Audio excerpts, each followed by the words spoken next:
ఆ సినిమాకి అసిస్టెంట్గా పెట్టుకున్నారండి. ఆ చిత్రానికి డైరెక్టర్ కె మురళీమోహన్ రావు గారు ఆయన ప్రోత్సాహంతో మెలకులు నేర్చుకున్నాను. డైరెక్షన్లో ఏంటి ఎలాగా అన్నది. తర్వాత నన్ను నా యొక్క కృషి పట్టుదల నాకు ఉత్సాహం చూసి రామానాయుడు గారు, సురేష్ బాబు గారు నన్ను ఎంకరేజ్ చేయడం మొదలుపెట్టారు. నేను ఏదో టెంపరీగా పెట్టుకుంటారేమో అనుకున్నా. బట్ నన్ను కంపెనీలో పర్మనెంట్గా పెట్టుకుని మంత్లీ శాలరీ ఇస్తూ నన్ను చాలా ఎంకరేజ్ చేశారండి రామానాయుడు గారు, సురేష్ బాబు గారిని. అదే సంస్థలో నేను హిందీ సినిమా వెంకటేష్ బాబు గారు చేసింది ఎమ్మెల్యేల హిందీ తగ్దిరి వాళ్ళకి చేశాను. ఆ తర్వాత సురేష్ కృష్ణ గారి డైరెక్షన్లో ధర్మచక్రం అండి. ఆ తర్వాత బోయిన్ సుబ్బారావు గారి డైరెక్షన్లో నాయుడు గారి కుటుంబం. ఆ తర్వాత ప్రేమించుకున్నారు ఆ సినిమాని.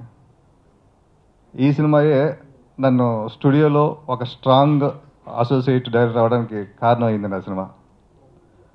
ఏం చేద్దంటే ఆ సినిమా కథ చెప్పడానికి దీన్ రాజన్ రైటరు ఆయన సురేష్ బాబు గారిని కలవడం, ముప్పలనేని శివ గారు ఆయన రికమెండ్ చేశారట సురేష్ బాబు గారికి కథ చెప్పమని. సురేష్ బాబు గారు ఆ కథ వినడానికి టైం లేక నన్ను వినమండం, ఆ కథ నేను వినడం, ఆ కథ నాకు బాగా నచ్చడం. ఆ తర్వాత అదే దీనరాజు వెళ్ళి సురేష్ బాబు కథ చెప్తే సురేష్ బాబుకి నచ్చకపోవడం. తర్వాత నేను వెళ్ళి వెంకటేష్ బాబు గారు చెప్పాను, బాబు కథ బాగుంది, అతను చెప్పింది, అతను చెప్పే నేరేషన్ బాగాలేదు కానీ మ్యాటర్ ఉంది కథలోను అని చెప్పి నేను వెంకటేష్ బాబు గారితో చెప్పడం. ఆ వెంకటేష్ బాబు గారు కూడా అతను ఆ రైటర్ని పిలిపించి కథ వినడం, ఆయనకి ఆ కథ నచ్చడం. ఆ తర్వాత జయంత్ గారికి కథ నచ్చడం. ఆ విధంగా ఆ సినిమా చేయడం జరిగిందండి. అదే ప్రేమించుకుందాంరా. ఆ సినిమా ఎప్పుడైతే సూపర్ డూపర్ హిట్ అయిందో అప్పటి వరకు మా సురేష్ సంస్థలో చాలా కాలం బట్టి అంత పెద్ద హిట్ లేదండి. ఆ శివయ్య అన్న సినిమా చేస్తున్న టైంలో రామానాయుడు గారు, ఆ శివయ్యకి ముందు మేము ప్రేమించుకుందాం సినిమా చేస్తున్న టైంలో రామానాయుడు గారు ప్యారలల్గా ఏవిఎస్ గారి డైరెక్షన్లో సూపర్ హీరోస్ సినిమా చేశారండి. ఆ సినిమా ఫ్లాప్ అయింది. ఆ తర్వాత రామానాయుడు గారు కూడా బాగా నచ్చింది కదా, ఎందుకు ఫ్లాప్ అయింది తెలియక ఆయన కొంచెం ఒక సందిగ్ధ అవస్థలో ఉన్నారైనా. ఆ టైంలో నేనే రామానాయుడు గారి దగ్గరికి వెళ్ళి, సార్ పోసాని మురళి గారు ఒక కథ చెప్పారు సార్, చాలా బాగుంది, నాకు బాగా నచ్చింది, ఆ కథ మీరు ఒకసారి వినండి అంటే పోసాని మురళి గారు వచ్చి రామానాయుడు గారు కథ చెప్పడం అండి. నాయుడు గారు కూడా కథ నచ్చడం. ఎవరైతే హీరో బాగుంటారంటే మురళి గారు రాజశేఖర్ అయితే బాగుంటారని చెప్పడం అండి. వెంటనే నాయుడు గారు రాజశేఖర్ గారిని పిలవడం, మాట్లాడడం. ఆ సినిమా శివయ్య సినిమా స్టార్ట్ అయిందండి. ఆ సినిమా స్టార్ట్ అయిన టైంలో రామానాయుడు గారు నాకు ప్రామిస్ చేశారు, మహేష్ ఇంట్లో వాళ్ళు ఎవరు ఈ సినిమా చేయొద్దు అంటున్నారు, నన్ను ప్రస్తుతం చేయొద్దు, కొంచెం రిలాక్స్గా ఉండని చెప్తున్నారు, బట్ నాకు కథ నచ్చింది, బాగుంది, నేను సినిమా చేస్తున్నా, ఈ సినిమా కనుక హిట్ అయితే నా కాంపౌండ్ నువ్వు డైరెక్టర్ అవుతావు, ఈ సినిమా కనుక తేడా వస్తే నువ్వు సురేష్ బాబు దగ్గర కొంచెం బ్యాడ్ అవుతావు, అంచేదంటే నువ్వేదో ప్రెజర్ ఇచ్చి సినిమా స్టార్ట్ చేస్తున్నావు అనేసి సురేష్ బాబు ఫీలింగ్ ఉంది అని నాయుడు గారు ఓపెన్గా నాకు చెప్పడం జరిగిందండి. ఆ తర్వాత నేను వెళ్ళి సురేష్ బాబు గారు కలవడం జరిగింది. సురేష్ బాబు గారు కూడా కథ నచ్చింది, సినిమా స్టార్ట్ చేసే ఉండదు శివయ్య. అది చాలా పెద్ద హిట్ అయిందండి.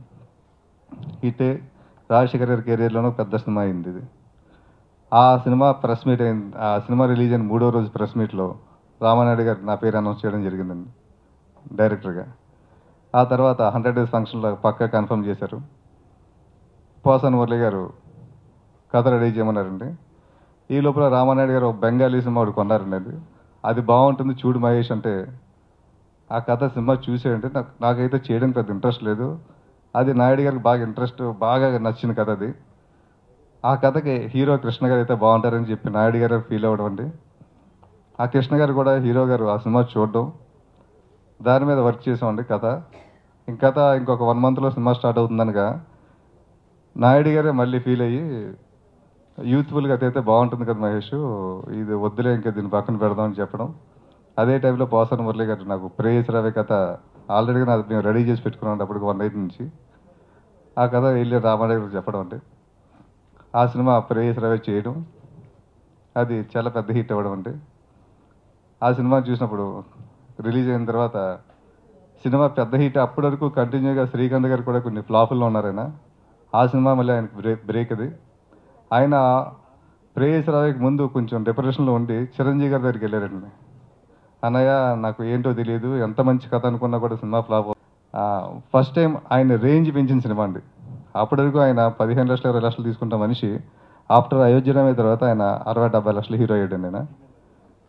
ఆ తర్వాత నేను మళ్ళీ పెద్ద హీరోలు నాతో చేయాలనుకోవడం, నాకు కథ దగ్గర ఎక్కడో స్ట్రక్ అవ్వడం, అనుకోని పరిస్థితుల్లో సినిమా సెట్ కాకపోతుంటే బెల్లంగం సురేష్ గారు నాతో ఒక సినిమా చేశారండి, వడ్డీ నవీన్ గారితో, చెప్పాలని ఉంది సినిమా. అది మంచి హిట్ అవుతుంది అనుకున్నాం, బట్ అది ఆశించినంత విజయం సాధించలేదండి. యావరేజ్ సినిమా కింద అయింది సినిమాది. ఆ తర్వాత కొత్త వాళ్ళతో సినిమా చేద్దాం అనేసి వేరే ప్రొడ్యూసర్స్ నా దగ్గర రావడం జరిగింది. జోరుగా హుషారుగా సినిమా అండి అది. ఆ సినిమాకి క్రిటిక్స్ అందరూ కూడా బాగా రాశారు, అందరు రివ్యూస్ అందరూ బాగా రాశారు. బట్ ఏంటంటే అది పెద్దగా ఆశించినంత విజయం సాధించలేదండి. ఆ తర్వాత ఏఆర్స్ మహేంద్ర గారు నాతోటి ఒక్కడేని సినిమా చేశారండి, అది శ్రీహరి హీరోగా పెట్టి. అప్పటికేంటంటే శ్రీహరి గారు మళ్ళీ కొంచెం డౌన్ఫాల్లో ఉన్నారండి. అది మళ్ళీ ఆ సినిమా శ్రీహరి గారికి నాకు మంచి ఎనర్జీ ఇచ్చింది ఆ సినిమా అండి, ఒక్కడే సినిమా. ఆ తర్వాత మా ఇద్దరు కాంబినేషన్లో మళ్ళీ హనుమంతు సినిమా చేసామండి.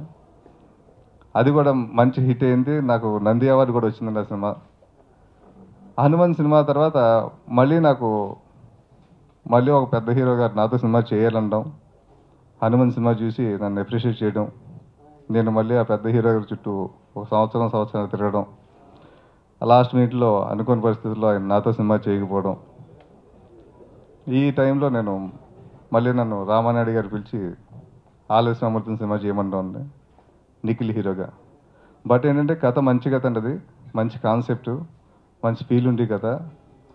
బట్ ఆ Nikhil young hero, youthful hero, ఆ టైటిల్ బ్యాడ్ అండి, టీవీ సీరియల్ టైటిల్ అయిపోయింది. ఆ టైటిల్ వద్దు అని మేము ఎంత మొత్తుకున్నా కూడా ఆ టైంలో మా రామానాయుడు గారు ఒప్పుకోలేదు.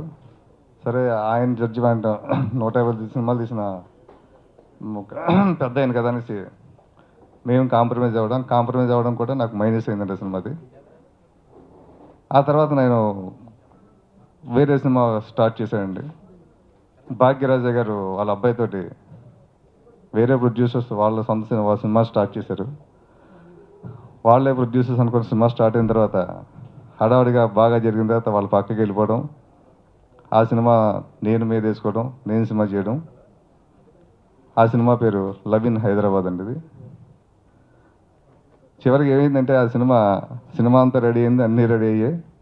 లాస్ట్కి వచ్చేటోడికి నన్ను ఇండస్ట్రీలో ఉండే రోడ్డు మీద తీసుకొచ్చింది హైదరాబాద్ అన్న సినిమా. బట్ నేను ఫీల్ అవ్వలేదండి. అది ఎంచేదంటే నేను ఇండస్ట్రీకి వచ్చింది కూడా కట్టుబాట్లతోనే వచ్చాను. ఏదో పేరు వచ్చింది భగవంతుడి దయ వల్ల, నాయుడు గారి ఆశీస్సులతోటి ఒక Guinness book of world record ఉన్న సంస్థలో డైరెక్టర్ అయ్యాను. ఆ సంస్థలో 2 సినిమాలు డైరెక్ట్ చేశా. సంతృప్తి చాలా ఉంది నాకు.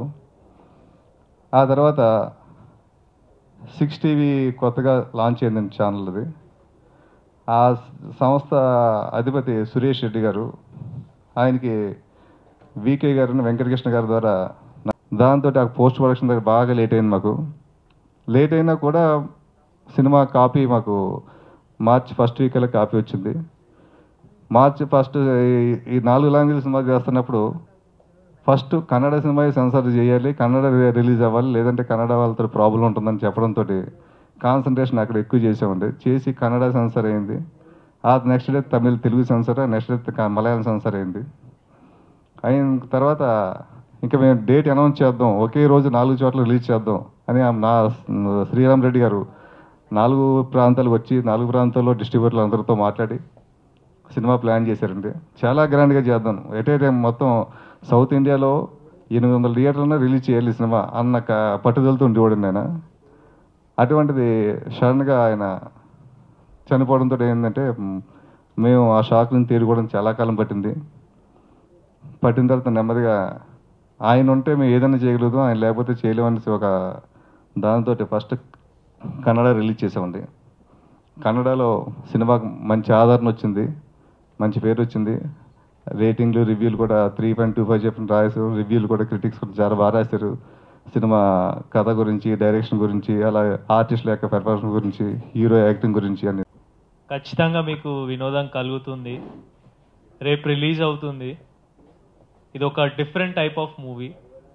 రెగ్యులర్గా 5 సాంగ్స్, ఫైట్స్, రొమాన్స్ అలాంటిది ఏమి ఉండదు. ఇది ఒక సస్పెన్స్ కామెడీ థ్రిల్లర్. ఒక డిఫరెంట్ టైప్ ఆఫ్ మూవీతో నేను పరిచయం అవుతున్నా తెలుగు ఇండస్ట్రీలో. నేను ఎప్పుడు అనుకునేది ఒక డిఫరెంట్ మూవీ చేయాలి, ఒక మంచి స్టోరీ ఇవ్వాలి, జనాల్ని ఎంటర్టైన్ చేస్తూ ఒక ఎక్స్పెరిమెంట్ టైప్ ఆఫ్ మూవీ చేయాలి. జనాలకి ఏదైనా కొత్తది అయితేనే అది ఒక అట్రాక్షన్ అవుతుంది. దాంతోపాటు మా సినీ నిలయ క్రియేషన్స్ బ్యానర్ ఒక మంచి ట్రెండ్ సెటర్ అవ్వాలి. ప్రతి సినిమా వస్తూ దాంతో ఒక ట్రెండ్ సెట్ చేయాలని మా గోల్ ఉండేది, నాకు మా నాన్నగారికి. సో అది రేపు రిలీజ్ అవుతుంది. జనాలకి ఖచ్చితంగా ఈ సినిమా నచ్చుతుంది, మంచి హిట్ అవుతుంది ఈ మూవీ, మంచి అప్రిషియేషన్ కూడా వస్తుంది. ఆల్రెడీ కన్నడ, మలయాళంలో మంచి అప్రిషియేషన్ వచ్చింది, పెద్ద హిట్ అయింది మూవీ. సో తెలుగు ప్రేక్షకులు మీరందరూ చూసి మమ్మల్ని సపోర్ట్ చేయాలి. అలాగే మీడియా మిత్రులు మీరు కూడా మాకు మంచి సపోర్ట్ చేసి ఈ మూవీ పెద్ద హిట్ అవ్వాలని మీ అందరితో ఇదే నా ఆశ.